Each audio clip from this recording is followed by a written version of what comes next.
नमस्कार मित्रांनो, मराठी माणूस प्रदीप. आत्ताच आपल्याला आज बातमी ऐकली की मनोज जरांगे पाटील निवडणुकीपासून माघार घेत आहेत आणि सांगतात आपण नौके आहोत, आपण हे आहोत ते आहोत. माझं हेच म्हणणं आहे की आरक्षणाचा लढा आहे, आपल्याला कुठल्या पक्षाच्या विरोधात लढायचं नाही. कोणी आपला कोणी परका अशा कुठल्याही गोष्टी नसतात. कोणताही समाज मला असं वाटतं तेव्हाच आपल्या विरोधात जातो जेव्हा आपण याची आडवण त्याची जिरवा या सगळ्या गोष्टी करतो. कुठेतरी जरांगे पाटील आरक्षणाच्या मुद्द्यापासून राजकीय वर्तुळामध्ये घुसत होते.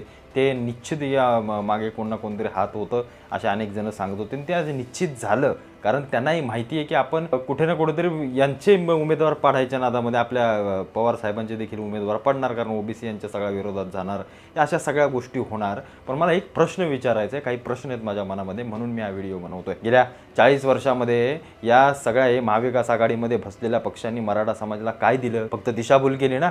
काय दिलं का या लोकांनी मराठा समाजाला? काय दिलं या लोकांनी? शरद पवार सत्तेत होते, इतकी वर्ष त्यांनी सत्ता भोगली. या काँग्रेसची सत्ता होती, इथं होती या महाराष्ट्रामध्ये. का नाही 1990 1994 पासून या सगळ्या गोष्टी गेल्या? जेव्हा ओबीसीची यादी तयार करण्यात आली 1994 साली, का मराठा समाजाला वगळण्यात आलं? शरद पवारांना प्रश्न आहे, कुणबी मराठ्यांना का वगळण्यात आलं? तेव्हा जर या गोष्टी जर ओबीसीच्या सगळ्या गोष्टींमध्ये दाखल केल्या असत्या, जर कुणबी समाज जो मराठा कुणबी आहे, म्हणजे जो 96 कुळातल्या आम्ही म्हणत असतील आम्ही 96 कुळे, आम्हाला गरज नाही, ठीक आहे, ज्याला नसेल त्याला नसेल, पण कुणबी समाज जो अत्यंत महत्त्वाचा समाज आहे, जो शेतकरी समाज आहे, तो गरीब समाज आहे, त्या गरीबाला शरद पवार तुम्ही का त्यातून वगळलं?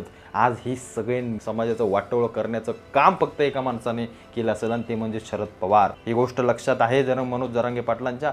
नाही लक्षामध्ये. कधी आम्ही त्यांना प्रश्न विचारणार आहोत, कसं आरक्षण मिळणार आहे ते तुम्ही तरी सांगा पवार साहेब. आम्हाला मराठ्यांना आरक्षण मिळणार कसं? बस फक्त आपण माती भडकवत बसायची, एकमेकांची जातीमध्ये द्वेष निर्माण करत बसायचे. यातून लागणार आहे हाताला मिळणार काय? यातून काही मिळणार नाही. फक्त यांच्या पोळ्या भाजून. या लोकसभेत काय घडलं? मिळाली यांना मतं, फोपावले, लगेच कॉलर टाईट केला यांनी. मग समाज वाहत गेला.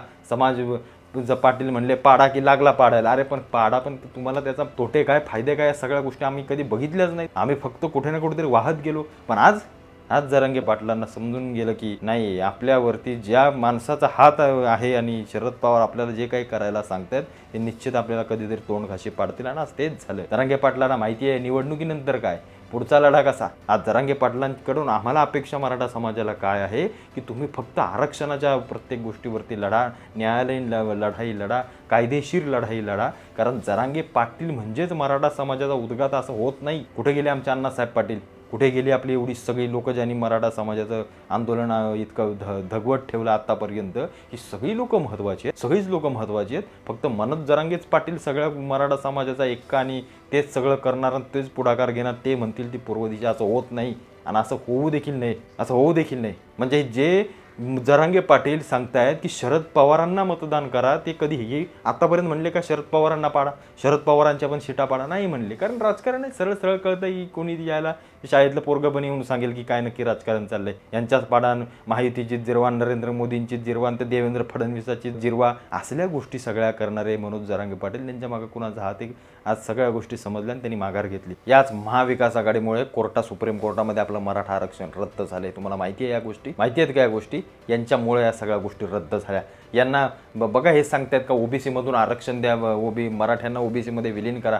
त्यांना एक जण बोलला का? यांच्यातला एक जण हे बोलला का? यातला कोणी गोष्टी बोलला की मराठा समाजाला विलीन करा ओबीसी मध्ये? नाही बोलले. हे खरे विरोधी आहेत मराठा समाजाच्या आरक्षणाचे. हे या शरद पवारांपासून या आरक्षणाचा सगळा तिढा या महाराष्ट्रामध्ये चालू झाला आहे. 1994 पासून त्या माणसाने तेव्हा जो तिढा निर्माण केला ना, त्याचे आज पडसाद उमटत आहेत आज. पण आज मनोज जरांगे पाटील म्हटले की कोणी आपला नसतो, कोणी परका नसतो. सतत विवेक बुद्धीने लोकांनी, मला असं वाटतंय, मतदान करावं या वेळेला.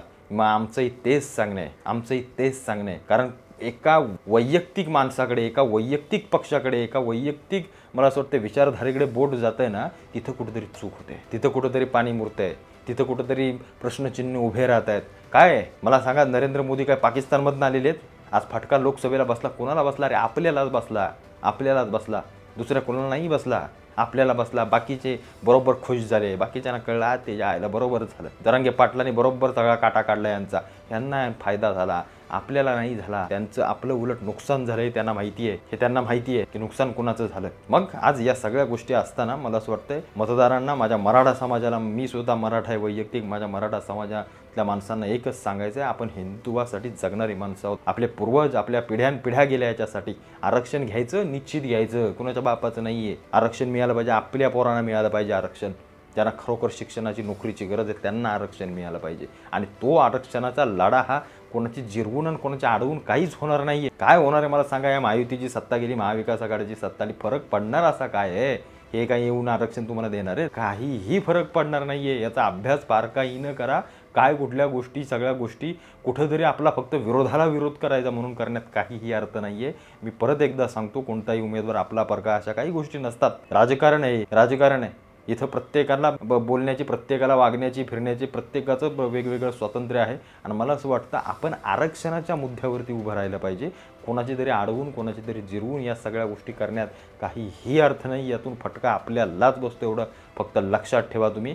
ज्यांनी आपलं आरक्षण तोंडाची घालवलं, ज्या शरद पवारांनी, ज्यांनी मराठ्यांच्या आरक्षणाला विरोध केला 1994 साली, आपल्याला देशोधडीला आपल्या सगळ्या समाजाला लावलं, त्या माणसाच्या मागं आपण फरफटत जायचं. हे तुम्हाला तरी पटतं का? साधं सुद्धा उदाहरण घ्या. हे पवारांनी केलेल्या या गोष्टी पटतायत का नाही? मग तेव्हा आपल्या मराठा समाजाला विलीन केलं का नाही केलं? कारण राजकारण कोण करणार? पुढे जाऊन राजकारण करायचं आहे ना. हे आत्ताच सगळं आरक्षणाचं मिटवून टाकलं तर आज जरांगे पाटील आणि बाकीची सगळी लोक कशी धगधगून ठेवली असती? आपण नसती ठेवली. समाजाला दिशाभूल आपण कशी केली असती?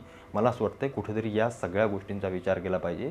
म्हणून मी तुम्हाला जाणीवपूर्वक सांगतोय की आपलं मत योग्य चांगल्या पक्षाला द्या, जो विकास करतोय, जो प्रत्येक गोष्टीला बरोबर घेऊन जातोय, जो आपल्या हिंदुत्वाला पुढे घेऊन जातोय, अशा लोकांना मतदान करा.